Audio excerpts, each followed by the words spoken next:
Sebelum tahun 1979, Iran merupakan pilar utama kepentingan Amerika Serikat di kawasan Teluk Persia. Melalui rezim Shah Reza Pahlavi Washington membangun kekuatan militer Teheran agar bergantung pada teknologi canggih Amerika untuk membendung pengaruh Uni Soviet. Ribuan konsultan militer ditempatkan di sana untuk mengoperasikan sistem senjata yang sangat kompleks dan modern pada zamannya. Iran saat itu bahkan menjadi satu-satunya negara di luar Amerika Serikat yang diizinkan membeli jet tempur F-14 Tomcat. Ketergantungan ini menciptakan ekosistem militer yang sangat kuat secara fisik, namun tidak memiliki akar riset domestik. Ledakan revolusi Islam pada Februari 1979 mengubah peta kekuatan geopolitik tersebut secara drastis dalam waktu yang sangat singkat. Jatuhnya kekuasaan Shah memaksa ribuan teknisi dan instruktur militer asal Amerika Serikat segera meninggalkan tanah Iran. Mereka pergi dengan membawa dokumen teknis penting, serta memutus akses terhadap seluruh pemeliharaan rutin alutsista strategis. Pemerintah baru di bawah pimpinan Khomeini mewarisi gudang senjata canggih namun tanpa dukungan suku cadang maupun tenaga ahli. Sejak saat itu, hubungan diplomatik antara Teheran dan Washington berada di titik nadir yang paling rendah dalam sejarah. Krisis sandera di Kedutaan Besar Amerika Serikat pada November 1979 menjadi pemicu utama pemberlakuan sanksi ekonomi yang masif. Presiden Jimmy Carter segera mengambil tindakan tegas dengan membekukan seluruh aset Iran di bank-bank Amerika di seluruh dunia. Langkah ini mencakup pembatalan sepihak kontrak pembelian senjata senilai miliaran dolar yang sebenarnya sudah dibayarkan oleh pihak Iran. Suku cadang untuk jet tempur, helikopter, dan tank yang sedang diproduksi di pabrik Amerika tidak pernah dikirimkan. Militer Iran seketika lumpuh karena tidak mampu melakukan perawatan mandiri terhadap mesin-mesin perang buatan Barat tersebut. Amerika Serikat kemudian meluncurkan Operation Staunch untuk mengisolasi Iran dari akses pasar senjata internasional secara global. Operasi diplomatik ini menekan negara-negara sekutu agar tidak menjual satupun peluru atau komponen militer ke Teheran. Iran tidak hanya menghadapi embargo dari blok Barat, tetapi juga dikucilkan dari sebagian besar negara-negara Arab di sekitarnya. Kondisi ini membuat kekuatan udara Iran yang tadinya legendaris mulai mengalami degradasi teknis yang sangat cepat dan mengkhawatirkan. Para pemimpin militer Iran menyadari bahwa mereka sedang berada di ambang kehancuran total pertahanan nasional mereka. Dalam situasi terjepit, sisa-sisa perwira militer era Shah harus bekerja sama dengan pasukan revolusi yang masih sangat hijau. Mereka dipaksa melakukan kanibalisasi suku cadang dari pesawat yang rusak untuk menjaga pesawat lainnya agar tetap bisa terbang. Praktik darurat ini menjadi awal mula tumbuhnya budaya modifikasi dan kreativitas mekanik di dalam bengkel-bengkel militer. Tanpa buku manual resmi, para teknisi lokal mulai mempelajari paksa cara kerja komponen elektronik yang sangat rumit secara autodidak. Inilah benih awal dari lahirnya kemampuan rekayasa balik atau reverse engineering yang menjadi ciri khas Iran. Serangan mendadak Irak ke wilayah Iran pada September 1980 memperparah penderitaan militer yang sedang dalam masa transisi tersebut. Saddam Hussein memanfaatkan kekacauan internal dan kelemahan logistik militer Iran untuk meluncurkan invasi militer skala penuh. Irak mendapatkan dukungan persenjataan modern dari Uni Soviet, Prancis, hingga bantuan data intelijen strategis dari Amerika Serikat. Sementara itu, Iran harus berperang menggunakan sisa-sisa persenjataan lama tanpa ada jaminan kepastian pasokan amunisi baru. Perang ini menjadi ujian paling berdarah bagi ketahanan mental serta fisik seluruh rakyat dan militer Iran. Kurangnya rudal jarak jauh membuat kota-kota besar di Iran menjadi sasaran empuk serangan udara jet-jet tempur milik Irak. Rakyat di Teheran harus bersembunyi di bunker setiap malam tanpa mampu memberikan balasan serangan yang setimpal. Militer Iran hanya memiliki stok rudal darat ke udara yang sangat terbatas dan mustahil untuk bisa diperbarui lagi. Kondisi tersebut melahirkan rasa frustrasi yang sangat mendalam di kalangan petinggi militer dan pemerintahan pusat di Teheran. Mereka merasa dihianati oleh sistem keamanan internasional yang dianggap tidak adil terhadap kedaulatan negara Iran. Pemimpin tertinggi Iran kemudian mengeluarkan instruksi tegas untuk membangun kemandirian industri pertahanan domestik secepat mungkin. Lembaga riset dan kemandirian, Jihad Ekot-Kifai, segera dibentuk di setiap unit militer untuk mencari solusi teknis darurat. Mereka mulai mencari celah sempit di pasar gelap internasional untuk mendapatkan suku cadang yang bersifat sangat vital. Operasi intelijen dilakukan secara rahasia di berbagai negara untuk membeli komponen mesin melalui berbagai perusahaan depan. Usaha ini sangat berisiko tinggi dan seringkali menelan biaya yang jauh lebih mahal dari harga normal.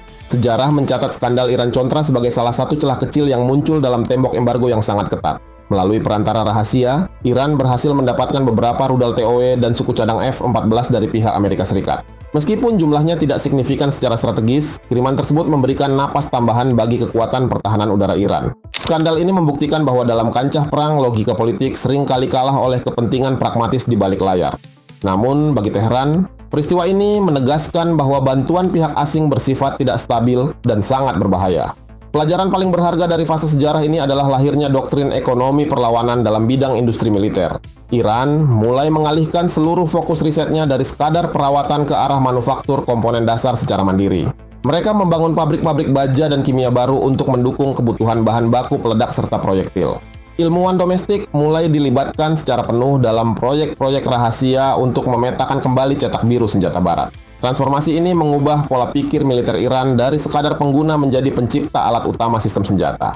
Hingga akhir dekade 1980-an, Iran telah berhasil menciptakan beberapa prototipe rudal sederhana hasil modifikasi rudal anti pesawat. Keberhasilan kecil ini menjadi bukti awal bahwa embargo justru mempercepat proses transfer teknologi secara paksa melalui inovasi. Kebencian terhadap dominasi asing menjadi bahan bakar utama bagi semangat penemuan para teknokrat muda di Iran. Mereka tidak lagi bermimpi tentang membeli senjata dari Washington, London, atau Paris untuk menjaga kedaulatan negara.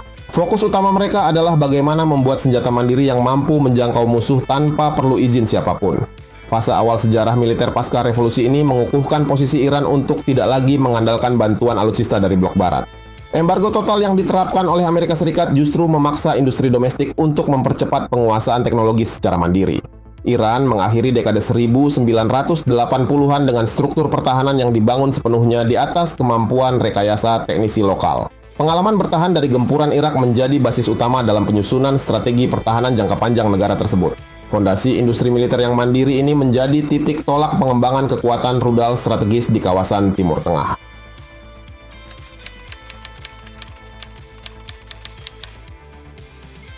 Perang Iran versus Irak yang meletus pada tahun 1980 menjadi katalisator utama perubahan doktrin militer Teheran. Saddam Hussein meluncurkan invasi darat dan serangan udara besar-besaran ke wilayah kedaulatan Iran. Militer Iran yang baru saja kehilangan dukungan Amerika Serikat mengalami kesulitan dalam melakukan koordinasi pertahanan. Irak memanfaatkan keunggulan alutsista buatan Uni Soviet dan Prancis untuk menekan posisi pasukan Iran. Situasi di garis depan perbatasan menjadi sangat kritis bagi kelangsungan pemerintahan revolusi di Teheran. Konflik ini kemudian meningkat menjadi fase brutal yang dikenal sebagai Perang Kota pada pertengahan 1980-an. Irak meluncurkan ribuan rudal Scud B untuk menghantam pusat ekonomi dan pemukiman penduduk di Teheran. Serangan udara ini menciptakan kepanikan massal karena Iran tidak memiliki sistem pertahanan udara yang memadai. Militer Iran hanya mengandalkan meriam anti pesawat tua untuk menghalau rudal balistik yang melaju cepat. Pengalaman pahit ini menjadi titik balik bagi Teheran untuk membangun kekuatan pembalasan secara mandiri. Pemerintah Iran menyadari bahwa ketergantungan pada senjata barat telah meninggalkan celah keamanan yang fatal. Pasukan Garda Revolusi mulai mencari bantuan teknologi rudal dari negara-negara yang bersedia melanggar embargo. Libya dan Suriah akhirnya setuju untuk mengirimkan sejumlah kecil rudal Scud B ke Teheran secara rahasia. Pengiriman pertama ini tidak langsung digunakan oleh militer Iran untuk menyerang balik wilayah Irak. Para teknisi militer Iran justru membongkar unit rudal tersebut untuk mempelajari setiap komponen mekanisnya. Proses pembedahan teknologi ini menjadi langkah awal dari proyek besar rekayasa balik di Iran. Tim insinyur domestik bekerja siang malam di bengkel bawah tanah untuk memetakan cetak biru rudal tersebut. Mereka mencatat setiap detail sistem propulsi, navigasi, dan struktur badan rudal dengan sangat teliti. Kendala utama muncul saat mereka harus menduplikasi sistem elektronik yang sangat sensitif dan rumit. Kurangnya bahan baku berkualitas tinggi memaksa para ahli kimia mencari substitusi material dari industri lokal. Keberhasilan memetakan komponen dasar ini memberikan kepercayaan diri baru bagi industri pertahanan nasional. Iran mulai memproduksi tiruan rudal Scud B yang mereka beri nama resmi seri Shahab 1. Produksi massal rudal ini dilakukan di pabrik-pabrik yang tersebar di wilayah pegunungan yang tersembunyi. Meskipun akurasinya masih rendah, Shahab 1 mampu memberikan efek gentar terhadap pasukan darat Irak. Keberhasilan ini membuktikan bahwa teknisi lokal mampu memproduksi senjata strategis tanpa bantuan konsultan asing. Teheran segera mengalihkan fokus riset untuk meningkatkan jangkauan dan daya ledak rudal tersebut. Dekade 1990-an menjadi fase krusial bagi peningkatan kualitas teknologi rudal balistik militer Iran. Iran menjalin kerja sama teknis secara intensif dengan Korea Utara untuk mengembangkan mesin roket. Hasil kolaborasi ini melahirkan rudal Shahab 3 yang memiliki jangkauan serang hingga 1.300 km. Jangkauan tersebut secara otomatis menempatkan pangkalan militer lawan di seluruh Timur Tengah dalam bahaya. Pencapaian teknis ini menandai berakhirnya era di mana wilayah kedaulatan Iran bisa diserang tanpa pembalasan. Para ilmuwan Iran mulai bereksperimen dengan penggunaan bahan bakar padat untuk menggantikan bahan bakar cair. Bahan bakar padat memungkinkan rudal disimpan dalam waktu lama dan diluncurkan dalam waktu singkat. Teknologi ini sangat penting untuk menghindari deteksi dini oleh satelit pengintai milik pasukan lawan. Proses penguasaan teknologi bahan bakar padat ini membutuhkan riset kimia yang sangat panjang dan berisiko. Keberhasilan dalam bidang ini menempatkan Iran dalam jajaran negara pemilik teknologi rudal paling maju. Militer Iran tidak hanya fokus pada rudal berukuran besar tetapi juga mengembangkan pesawat nirawak. Mereka memanfaatkan mesin penggerak sederhana untuk membangun drone pengintai pertama yang bernama Ababil. Teknisi menggunakan material komposit yang ringan agar drone sulit terdeteksi oleh radar pertahanan udara. Drone Ababil awalnya hanya digunakan untuk memantau pergerakan pasukan Irak di sepanjang garis perbatasan. Inovasi ini menjadi fondasi bagi dominasi teknologi drone Iran yang sangat diperhitungkan di masa kini. Industri pertahanan Iran menerapkan prinsip efisiensi biaya dalam setiap proyek pengembangan alat perang. Mereka lebih memilih membangun ribuan drone murah daripada membeli satu jet tempur yang sangat mahal. Strategi perang asimetris ini bertujuan untuk menguras sumber daya ekonomi dan sistem pertahanan lawan. Setiap kegagalan dalam uji coba senjata dianggap sebagai data riset yang sangat berharga bagi ilmuwan. Mentalitas pantang menyerah ini mempercepat proses kemandirian teknologi militer di tengah tekanan internasional. Pemerintah pusat mengintegrasikan kurikulum teknik di universitas dengan kebutuhan mendesak industri pertahanan nasional. Mahasiswa berprestasi mendapatkan beasiswa penuh untuk melakukan riset mengenai sistem navigasi dan sensor militer. Kerjasama antara akademisi dan militer menciptakan aliran inovasi yang tidak pernah berhenti di Teheran. Banyak perusahaan rintisan berbasis teknologi lahir dari proyek-proyek riset yang didanai oleh Kementerian Pertahanan. Sinergi ini memperkuat ekosistem industri strategis Iran yang sangat tahan terhadap sanksi ekonomi. Rusia mulai memberikan bantuan teknis berupa keahlian dalam bidang radar dan sistem pertahanan udara. Ahli senjata dari Moskow membantu Iran memperbaiki sistem rudal S-200 yang sudah mulai usang. Pertukaran teknologi ini dilakukan melalui perjanjian bilateral yang menguntungkan posisi kedua negara tersebut. Iran mendapatkan pengetahuan baru mengenai cara menangkal serangan udara modern dari jet tempur canggih. Dukungan ini semakin memperkokoh benteng pertahanan wilayah udara Iran dari potensi agresi pihak luar. Seluruh pencapaian teknologi militer ini lahir dari tekanan perang dan isolasi ekonomi yang sangat panjang. Iran membuktikan bahwa keterbatasan sumber daya justru memicu kreativitas luar biasa dalam industri pertahanan. Doktrin rekayasa balik telah bertransformasi menjadi kemampuan inovasi mandiri yang bersifat sangat strategis. Sejarah mencatat bahwa trauma perang tahun 1980-an telah menciptakan kekuatan militer yang mandiri.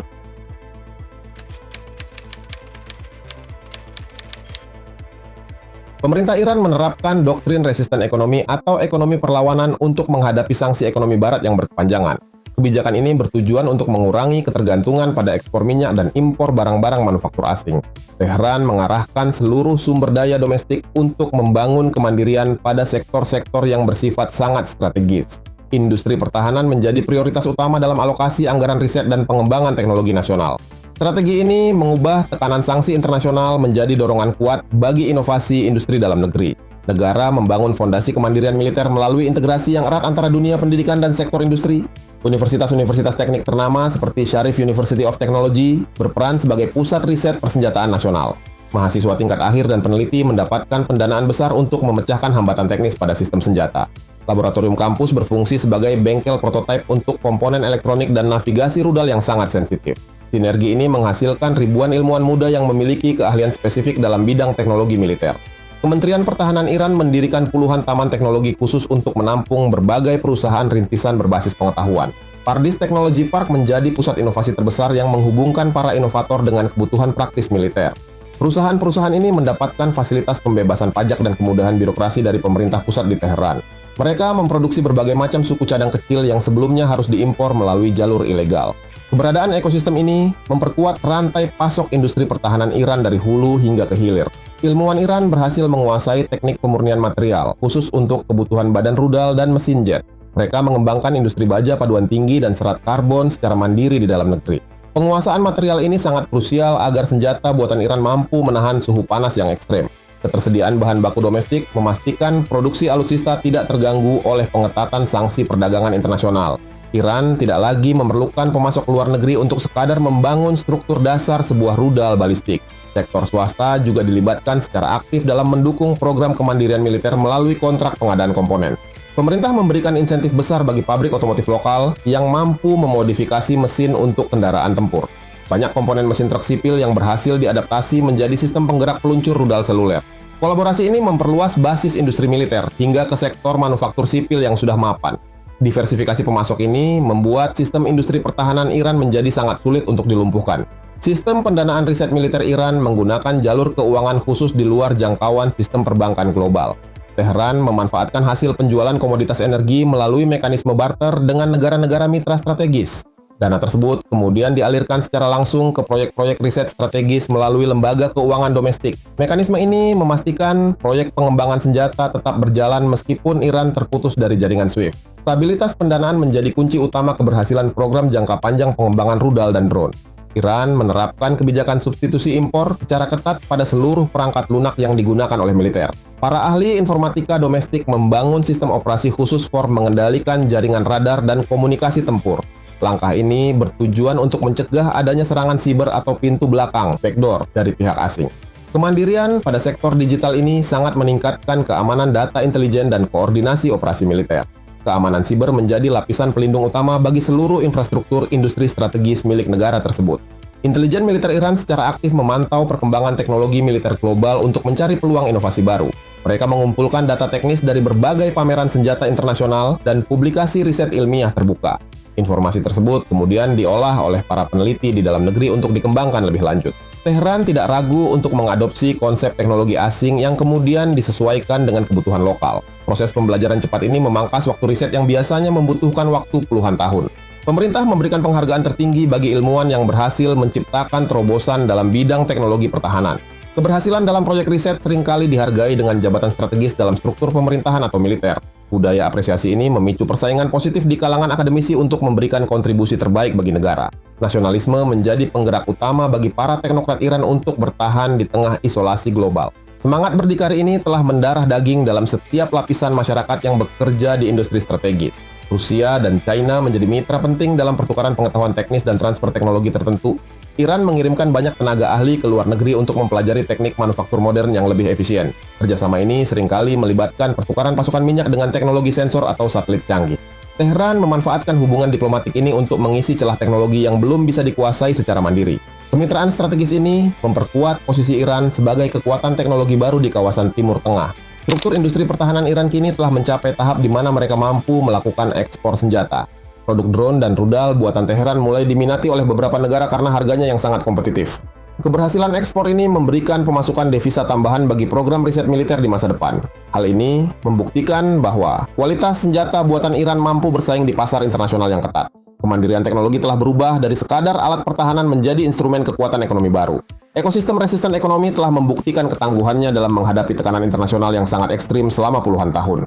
Integrasi antara kampus, industri, dan dukungan politik menciptakan benteng pertahanan yang sangat kokoh bagi Iran. Negara ini tidak lagi bergantung pada kemurahan hati negara lain untuk menjaga keamanan wilayah kedaulatannya. Seluruh pencapaian teknis tersebut berakar pada keberanian untuk mengambil jalan mandiri sejak revolusi tahun 1979. Iran telah berhasil membangun kedaulatan militer di atas kaki sendiri melalui kerja keras dan inovasi.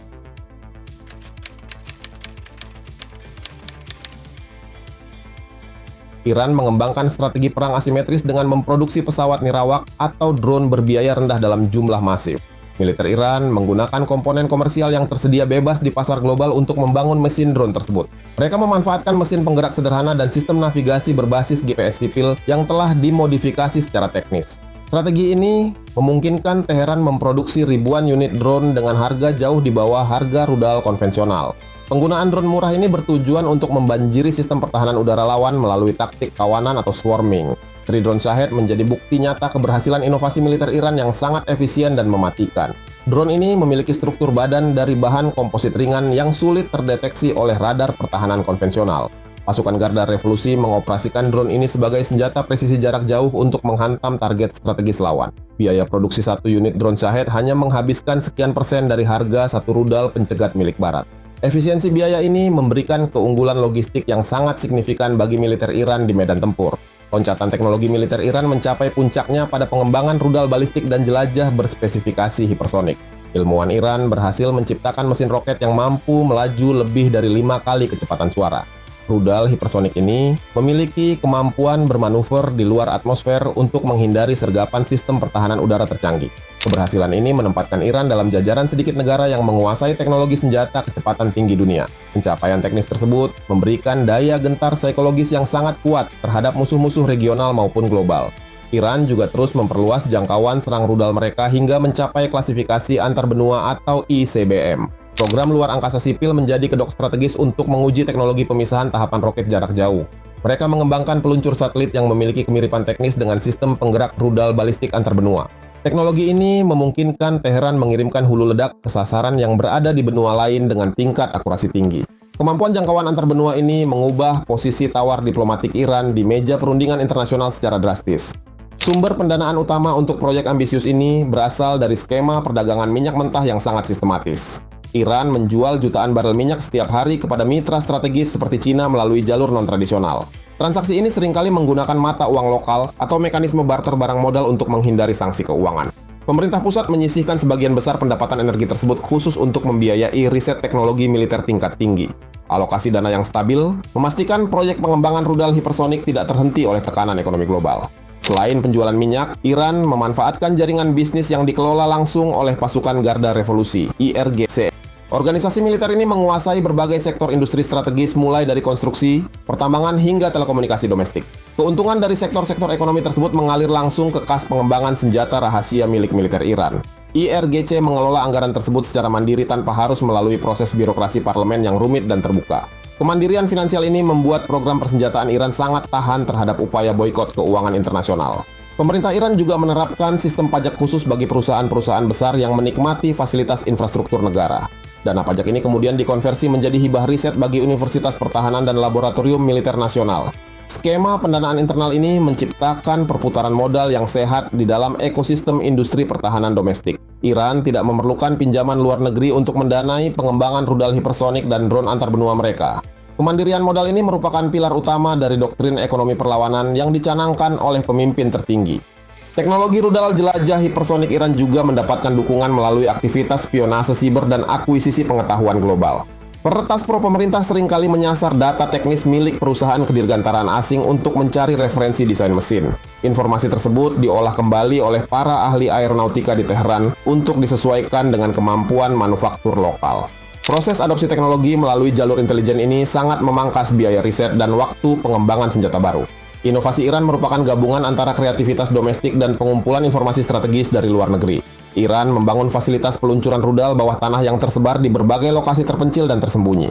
Fasilitas yang sering disebut sebagai kota rudal ini dilindungi oleh lapisan beton tebal di dalam pegunungan batu.